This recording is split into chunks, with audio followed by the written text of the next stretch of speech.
My guest this week is the Emmy Award-winning host of Last Week Tonight, an excellent holding midfielder and a good friend. Welcome to Last Week Tonight! This is nice. You've stated that you believe there could be an infinite number of parallel universes. Does that mean that there is a universe out there where I am smarter than you? Yes, and also a universe where you're funny. Please welcome John Oliver!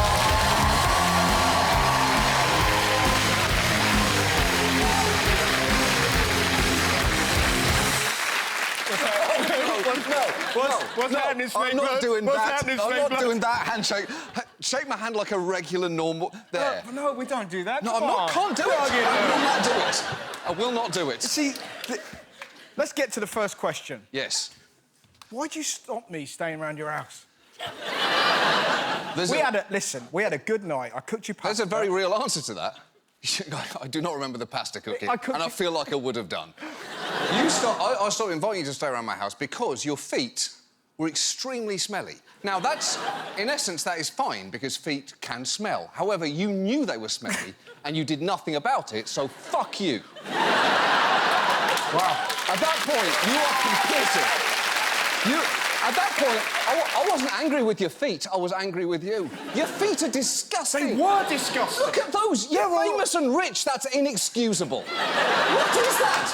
I can smell... I'm getting wafts when you move your foot from here. I don't want to stay around your house There's a anymore. fishy cheese to your feet. There's a fucking attitude to you. How are you? Fine, thanks, mate. Oh, that was good. Had to get it out of the system somehow, right? Yeah. Now, it's so cool that you're on the show. It's going to be weird, because I'm going to have to ask you serious questions. Yeah, we'll see how that goes. But what's it like in America? How are you finding it? Well, it's my home, right? So that is my home. Yeah. I love it there, so I would rather that my home was not in kind of emotional flames. Yeah. So it's very sad watching the news in depth and in detail, because most people don't have time... Yeah. You know, to look at how bad things actually are. And unfortunately, if you do and you realise the depth of despair that we actually should be in, then it's not ideal on a human emotional level. But writing jokes about it is nice, because at least it feels like you're doing something with your sadness. Yeah. Do you ever feel like, oh, it's too much, let's just have a fun week? Like, do you know what I mean? Like, because doing this for, like, 14 weeks, there's just been times where you're like... Oh, 14 weeks? Oh, I did it for 14 weeks? I can't believe it! It's just over 3 months. Do you know how you... Oh, no! No, yeah. Do you know how you fight hate? You fight hate with love. I've got a present here for you. Have you really? Yeah. I tell you, I nearly came off on your chair there. Well, there's a better way of putting it than that. Hey, I can still do that. Wait, is this real? Of course it's very, real. very light. It's not Gwyneth Paltrow's head. 7. Yeah. It's something that's going to bring joy to your heart. We'll see about that. We'll definitely see about that. You're going to cry a river. Ooh. Oh, we see, now that is nice.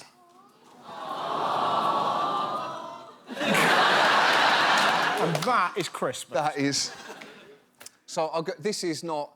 You should probably know some backstory. I have a child.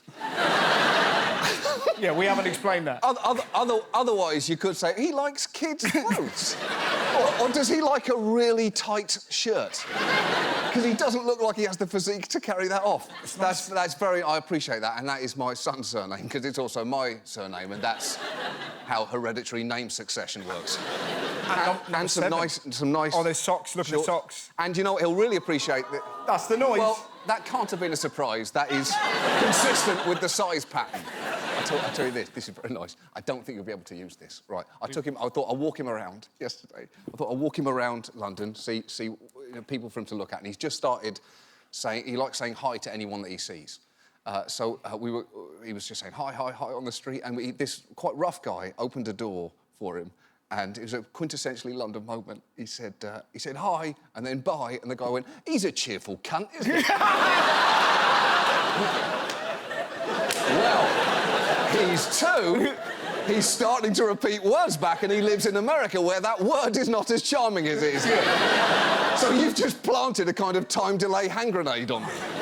But that is very nice. I actually appreciate that. Talking about man swearing in the street, how do you find it being an outsider to American culture? How commenting so starkly on them, how does that go down? Well, it helps. I mean, I think it always helps to be an outsider in comedy, right? It helps to have... So, like, the moment I open my mouth, it's clear that I, you know, did not belong there, necessarily. Yeah.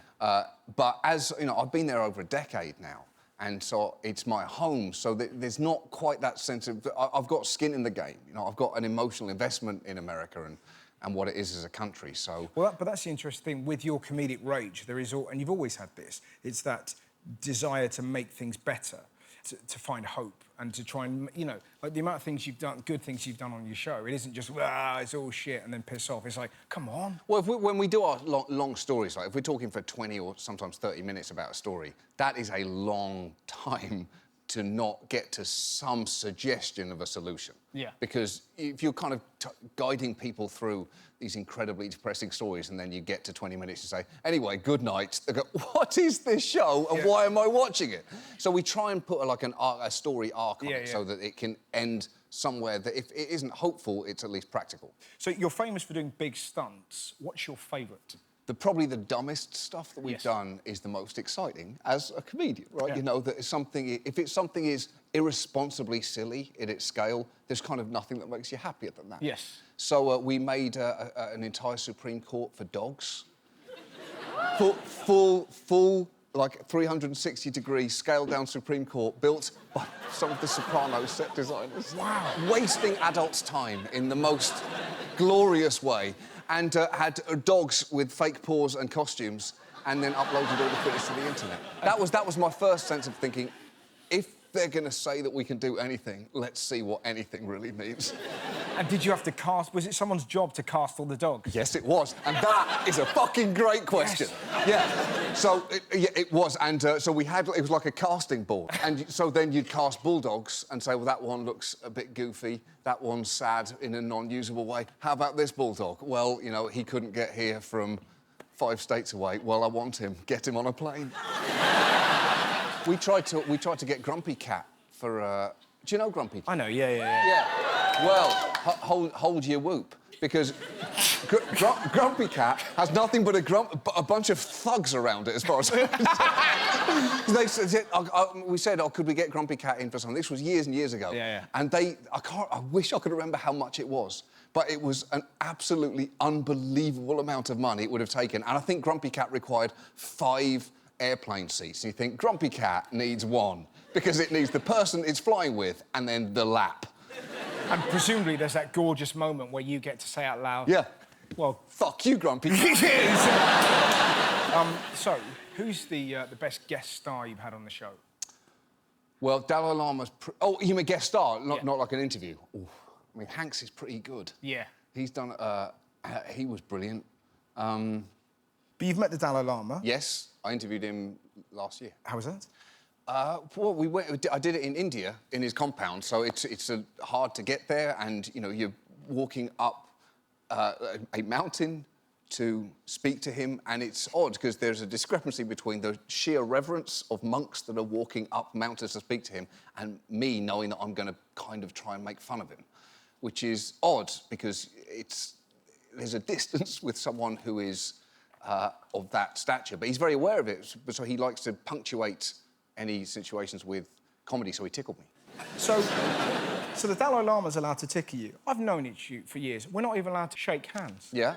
Well, find perfect spiritual oneness. I'm trying. And we can touch. So, OK. So, all right, I'll see that as a challenge. Why wouldn't you let me tickle you? It'd be fun, wouldn't it? Imagine that. There's 3 stages of tickling. I'm laughing, I'm crying, I'm shit myself. Yeah. I'd like to see you go through all of those. Well, you know, I've got personal space issues. Yeah. And I think I see 3 stages of tickling as being assault, and more assault. You haven't seen the way I do it. I have seen the way you do it, and I don't want any part of it. That is not true. You've never seen me... You're all wrists and fingers. Yeah. That's an official quote. I have to ask, congratulations for taking down Dustin Hoffman. What? Well, hold on. Well, no. I did not take him down. I haven't seen you make a room that awkward since York University, 2006.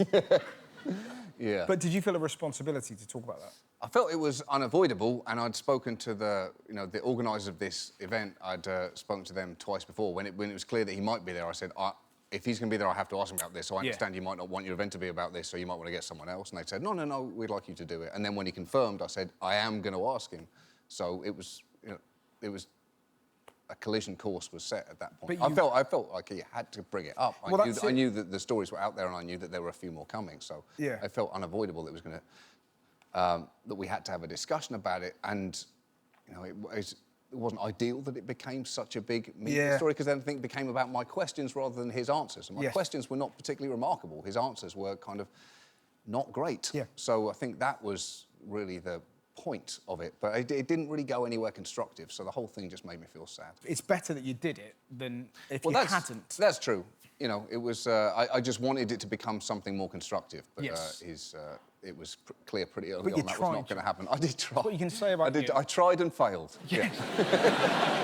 And what are you doing for Christmas? Final question.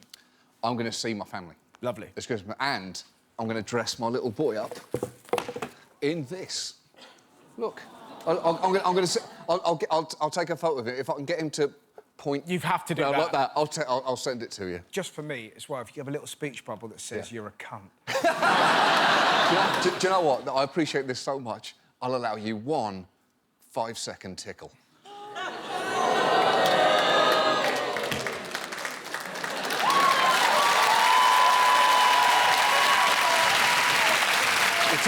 You talk a big game. I'm regretting this. No. All right. Thing about your tickle, you start slow. You build that tickle up. Because things is about to get giggly. I thought this would be a nice, coherent way out of the interview, and now I'm thinking it wasn't worth it. I'm gonna tickle like you ain't never been tickled. Oh, yes. Ready? Ready? Go. Right, ready? Just... All right. Hey, yeah, let's sort out a safe word in case I get going. The Dalai Lama. The Dalai Lama. Ready? Yeah. You ready, sugar? Yeah. Just do it. I cannot promise you I'm not going to knee you in the balls.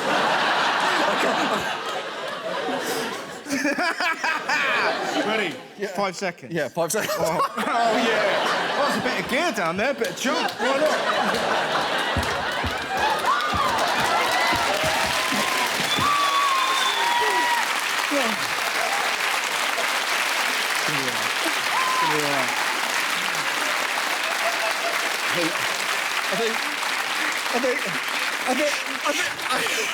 I think we both knew it was going to end like this. We've come so far. Love lift me up where we belong. Okay. Here we are, pal. Yeah. Do you throw to a commercial break after this, or do you just apologise? We just, That was not part of the deal. 5 seconds of tickling, don't push it. Just go with it, man. I mean, if this doesn't go viral, fucking nothing.